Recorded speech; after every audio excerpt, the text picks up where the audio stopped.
My name's Clara, and if you told me a year ago I'd be where I am now, I'd have laughed in your face. Life's been no fairy tale for me. Born and raised in a small town, life handed me lemons, and frankly, the lemonade never did taste sweet. I married young, thinking it was my ticket to a better life. Boy, was I wrong. The marriage tanked, and I was left with a baby boy, Alex, to raise on my own. Fast forward a few decades, and there I was, 51, working my fingers to the bone at the local supermarket. 12-hour shifts, barely making ends meet, and dreaming of a break that seemed like it would never come. Then George walked into my life. He was a few years older, with that silver fox look that can make a woman's heart beat faster. He started coming into the store regularly, always making a beeline for my checkout. We got to talking, and one thing led to another. "Clara, have you ever thought about a different life?" George asked me one evening as we closed down the store, his eyes searching mine. Different how? Like winning the lottery and sipping cocktails on a beach? I joked, locking the doors and turning to face him. "No, I mean, with someone who could take care of you, show you a world you've never seen," he said, his voice serious, almost urgent. I laughed, a bit too loudly. "George, I'm past dreaming of knights in shining armor. At this point, I'd settle for a decent night's sleep and a day off now and then." But George was persistent. He wooed me like no one ever had. Flowers, dinners out, and long talks about a future together. It was all so fast, so intense. Before I knew it, he was on one knee in that tiny, cramped apartment I called home, asking me to marry him. "Clara, marry me, and you won't have to worry about a thing. I'll take care of you. We'll move to my place in the city. It's big, comfortable. You deserve that and so much more," he said, his eyes gleaming with promises. I was swept off my feet. My heart screamed caution, but my lonely soul whispered, "Why not?" So, I said yes. We married in a small ceremony, just a few friends and my son, Alex, who looked at George like the father he never had. The day after the wedding, George said, "Pack up, Clara. Let's start our new life.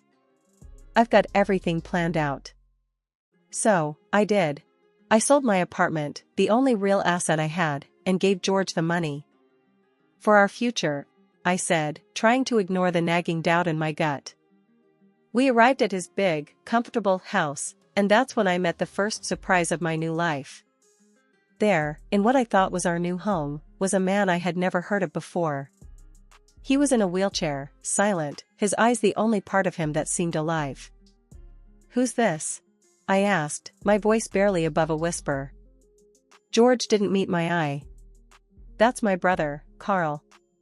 He's been like this for years. Paralyzed, can't speak. I take care of him." "Your brother?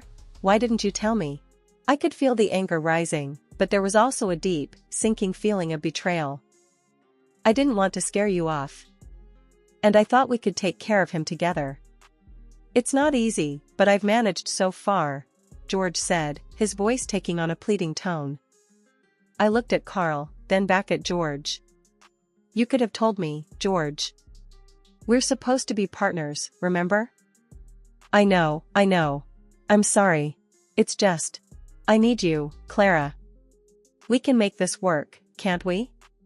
George reached out, but there was something in his eyes that I couldn't read.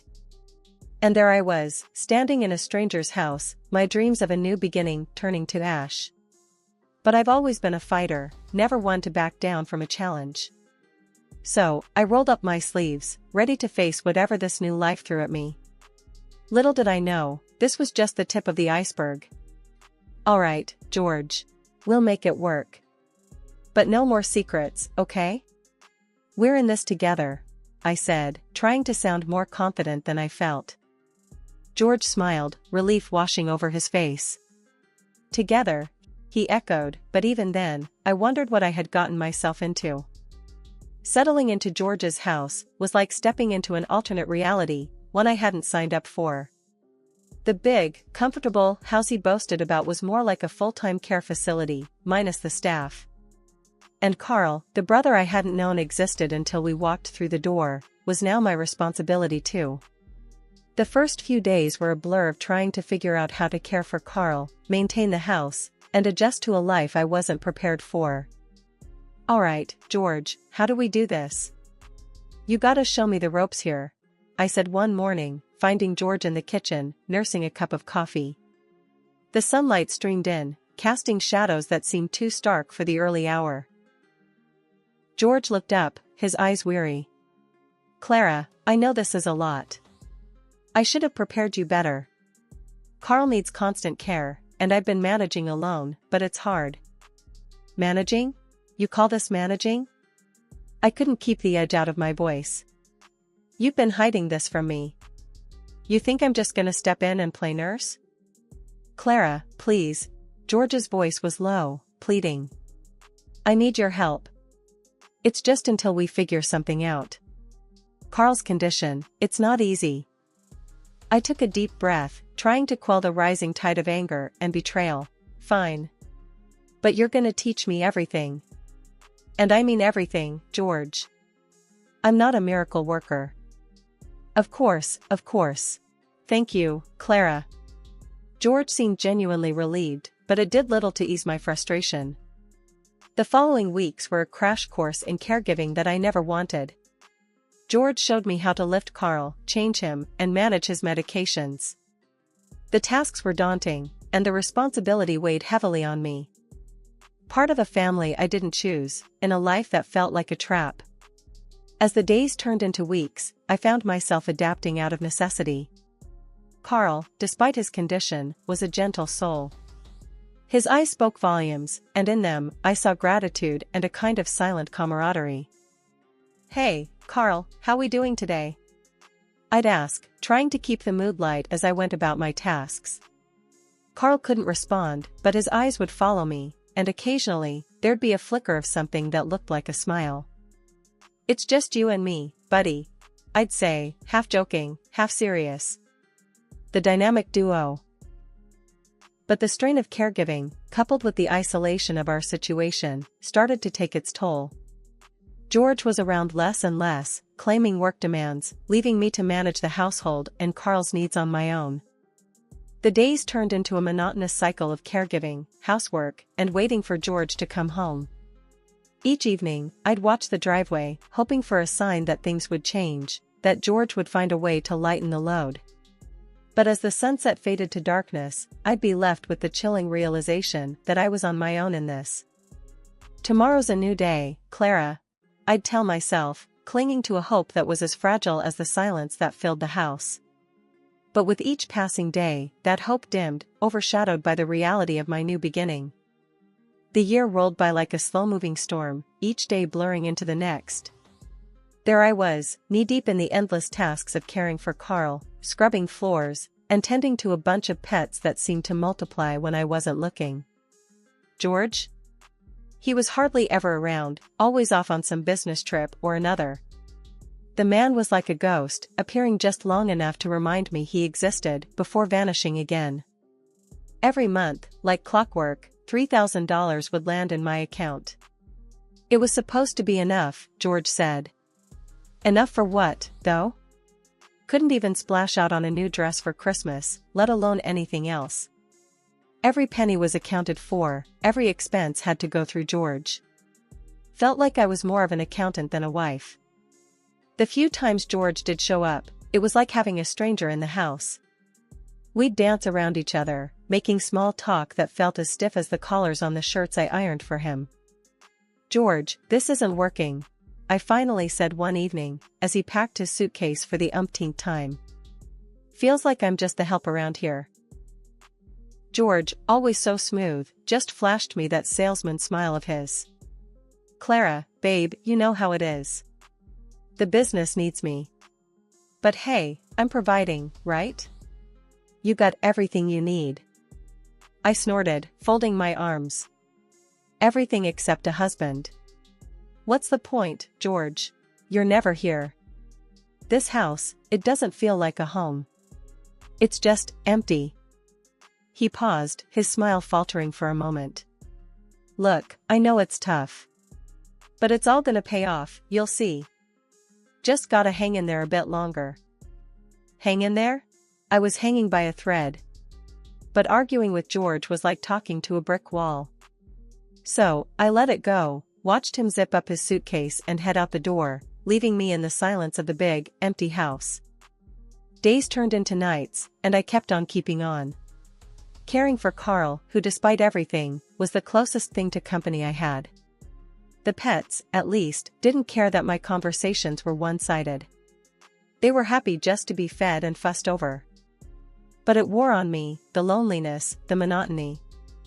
I felt trapped in a life I hadn't chosen, a life that was chosen for me by a man who saw me more as a convenience than a partner. Carl, what am I doing here? I'd ask, half expecting him to answer. Of course, he never did, but it was comforting to pretend, to imagine a life where the choices were mine to make. As the year mark approached, I took stock of my life. I was a caregiver, a housekeeper, a maid in a house that didn't feel like mine. My husband, a ghost, only present in the money he sent and the brief visits that left me feeling more alone than ever. That year, as autumn turned the leaves golden, a letter arrived that would flip my world upside down.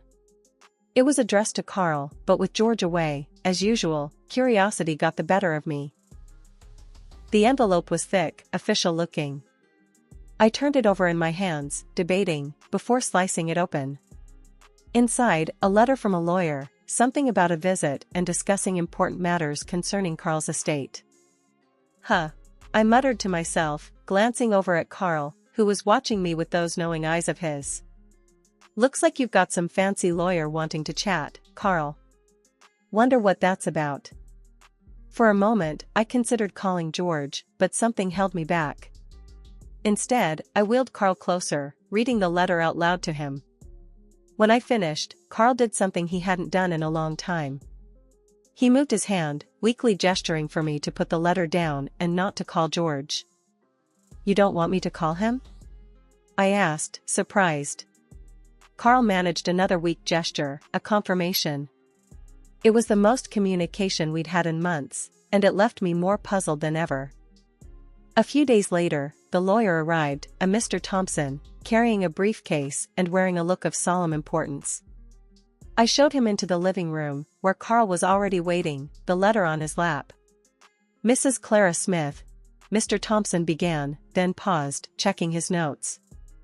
I'm here to discuss Mr. Carl Jackson's affairs. I nodded, feeling out of my depth. Yes, I've been taking care of Carl. George is away on business. I see. Well, it's imperative Carl is part of this discussion. It concerns his estate and his well-being, Mr. Thompson said, opening his briefcase.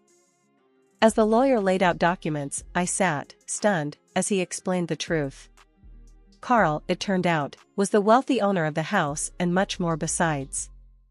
George, on the other hand, was not the brother he claimed to be but a hired caretaker, paid handsomely to look after Carl. And there I was, playing the maid, the nurse, the everything, under false pretenses.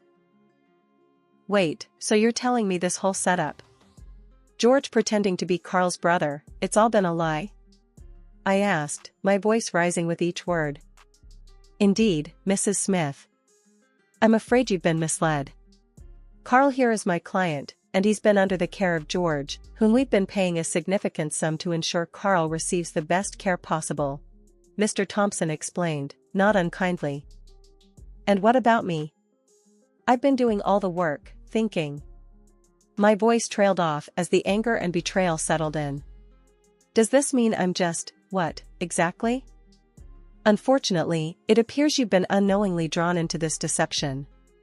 This is a matter we need to rectify, for Carl's sake and for legal reasons, Mr. Thompson continued, glancing sympathetically at me then at Carl. The room spun as the implications of Mr. Thompson's words sunk in. All this time, George had been using me, using us, for his own gain. And Carl, unable to speak for himself, had been trapped in this lie alongside me. So, what happens now? I asked, feeling a mix of fear, anger, and an overwhelming sense of betrayal. We will need to reassess Carl's care arrangements, including revisiting the financial agreements, Mr. Thompson said, closing his briefcase with a final click. As the lawyer left, promising to be in touch with next steps, I turned to Carl, tears in my eyes. I'm so sorry, Carl. I had no idea. We'll sort this out, I promise. Carl's eyes met mine, and in them, I saw a glimmer of something like forgiveness, or maybe just understanding. It was a small comfort, but in that moment, it was all I had. After the bombshell Mr. Thompson dropped about my entire life being a lie, he hit me with another gut punch. Unfortunately, you'll have to leave the house, he said, his voice all business, no warmth. Panic gripped me like a vice. Leave? To where? My apartment, my little bit of independence, was gone, sold because of George's sweet-talking lies. I gave him everything, and now I was about to be left with nothing. That night, I cried until the tears wouldn't come anymore, my heart a mix of hurt, betrayal, and fear. By morning, desperation replaced despair. I had to do something, anything. With a shaky resolve, I approached Carl. Even though he couldn't respond, I hoped he could understand. Carl, I've got nowhere to go. I started, my voice cracking. I was wondering, maybe, could I work for you? Officially, I mean. I can take care of you, like I've been doing. It was a shot in the dark, but Carl's eyes, they always seemed to understand more than he let on. And in that moment, they told me I wasn't alone in this mess. Mr. Thompson was called back in, and I laid it all out, raw and unfiltered. I've been doing the job anyway, haven't I? Taking care of Carl, the house, everything. I need this job. Plus, you won't find anyone who cares about Carl more than me. To my surprise, Mr. Thompson didn't immediately shut me down. Instead, he nodded, tapping his pen against his chin. Let's see what we can arrange. It's an unusual situation, but given the circumstances, it might be the best solution for Carl. The next few days were a whirlwind. Mr. Thompson worked with Carl's legal team to draft a new contract, this time with my name on it, as Carl's official caregiver. The salary was more than I'd ever dreamed of, a stark contrast to the measly sums George used to send. When Mr. Thompson handed me the contract, I felt a weight lift off my shoulders. You'll be compensated fairly for your work, and more importantly, you'll have a place to stay, he said, handing me a pen. Signing that contract was the first step towards reclaiming my life, towards something that felt like justice after months of deception. Thank you, I told Mr. Thompson, and even though Carl couldn't speak, I looked at him, adding, and thank you, Carl, for giving me a chance. With the ink drying on the contract, I felt a mix of emotions. Relief, because I wasn't going to be homeless. Pride, because I'd stood up for myself and fought for what I needed. But underneath it all, there was a thread of sadness for the life I thought I'd have with George, for the love I thought was real. In the months following my employment under the official capacity as Carl's caregiver, life took on a routine that was both comforting and challenging. One morning, as I navigated the quiet halls of the large house, I found myself reflecting on the journey that had led me here. The weight of my pending divorce and the legal battle against George hung over me like a storm cloud, yet within these walls, I found peace. Good morning, Carl, I greeted, entering his room with a tray of breakfast. How are we feeling today? Carl's response, as always, was nonverbal, a slight nod, and a glimmer of appreciation in his eyes. Over time, I'd learned to understand these subtle cues, the silent language that spoke volumes. As I busied myself with his care, I couldn't help but think about the impending court date. The thought of facing George, of recounting the web of lies and deceit he had woven, filled me with a mixture of dread and determination. The day of the trial arrived with a sense of finality. Standing outside the courtroom, Mr. Thompson at my side, I steeled myself for what was to come. You ready for this? Mr. Thompson asked, his voice steady and reassuring.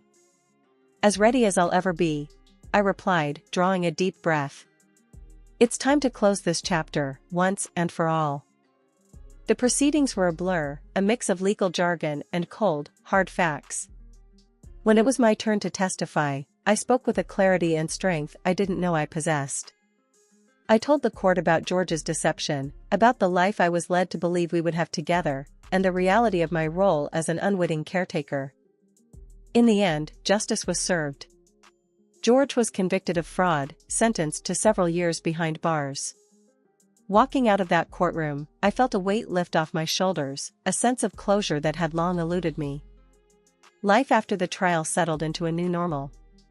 Carl and I continued our daily routines, the house filled with a quiet respect for the bond we shared. And then, just as I had begun to find my footing, Carl passed away. The news of Carl's death was a blow, a painful reminder of the transient nature of life. Yet, in his passing, Carl left me a final gift, a gesture of immense generosity. The lawyer informed me that Carl had bequeathed his entire estate to me, a decision that left me stunned and humbly grateful. Sitting in the now quiet house, I realized the full extent of Carl's kindness. He had given me a chance to start anew, to build a life on my own terms. "You've really done it, Carl," I whispered, a mix of sadness and gratitude in my voice. "You've changed everything." As I navigated the challenges of running the shelter, I found a sense of purpose that had been missing from my life. Each day brought new challenges, but also new joys, the laughter and barks of animals finding new homes, new beginnings. Life had a funny way of coming full circle, I mused, sitting in the grand living room of the house that once felt like a prison, but now was truly my home. The journey from despair to where I was now, rich not just in wealth but in experiences, had been nothing short of a roller coaster. One day, as I was reviewing plans for an expansion of the animal shelter I'd founded, a knock on the door pulled me from my thoughts. Expecting maybe a delivery or a neighbor, I opened the door to find a figure from my past I thought I'd left behind for good, my ex-husband, George. "Clara, babe, look at you, living in luxury," he started, his eyes greedily taking in the foyer's opulence. "I've been thinking, about how I introduced you to all this. I reckon I'm entitled to a bit of the fortune, don't you think?" I couldn't help but laugh, a short, bitter sound. "Entitled? You've got some nerve showing up here, George. After everything, you really think you can waltz back into my life and demand money?" George shifted uncomfortably, his confidence waning under my gaze. "Come on, Clara. I was the one who brought you into Carl's life. Without me, you wouldn't have any of this." My laughter died, replaced by a steely calm. "Listen here, George. You brought nothing but lies and misery into my life. Everything I have now, I earned through my own hard work and Carl's generosity. You have no claim to any of it." He took a step forward, but I stood my ground. "I'm warning you, George. Leave now, or I'll call the police. You've lost. It's over." For a moment, it looked like he might argue further, but then the fight went out of him. With a sneer, he turned and walked away. True to my word, I watched him go, and then shut the door firmly behind him. That was the last I ever saw or heard of George. Where he ended up, I didn't care to know. Standing up for myself against George was a turning point. It was the moment I truly felt I had taken control of my life, a stark contrast to the woman I was when I first met him. Now, I was using my resources to give back, to offer a second chance to animals in need, much like the second chance I'd been given. Life was good. My son had recently married, and I was about to become a grandmother, a new chapter one couldn't wait to start. The animal shelter was thriving, a testament to the unexpected path my life had taken. Reflecting on my journey, I felt a deep sense of pride. From the ashes of my old life, I'd built something meaningful, something lasting. I had found happiness not just in the wealth and comfort that surrounded me, but in the knowledge that I was making a difference, both in the lives of animals and in the community around me.